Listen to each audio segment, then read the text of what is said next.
Teka lang ha, kwentahin ko lang lahat. Bali 115 piso lahat. Hetong bayad oh. Wala ka bang 115 piso lang? Wala akong barya eh. Alam ko na. Tinuro sa akin to ng nanay ko eh. Manghihingi ako ng 15 piso tapos bibigyan ko siya ng 100. May 15 piso ka? Bibigyan kita ng 100. Wala eh. Pero may 20 piso ako dito. Bakit niya ako bibigyan ng 20?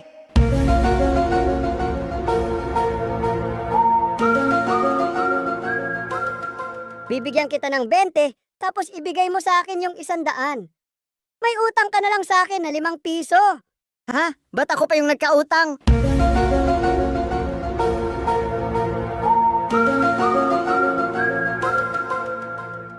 Akin na nga tong mga to.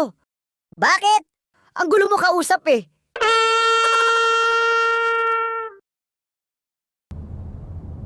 Kamusta po kayo? Mabuti naman po, Dok. May good news ako sa inyo. Matutuloy na po ang inyong heart transplant. May nakuha na po kaming puso na ipapalit sa puso ninyo.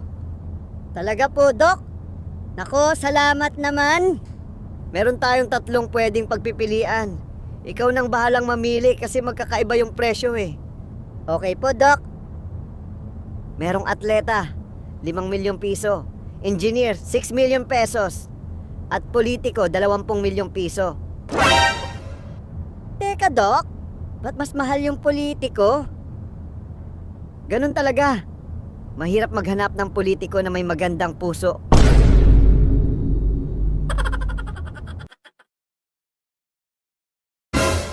Salamat, ate. Teka, di pa pala ako nakapagbayad. Huwag mo nang bayaran. Ha? Kasalanan niya rin naman eh. Tatanga-tanga siya. Kailangan kong bumalik. Ate, sukli ko.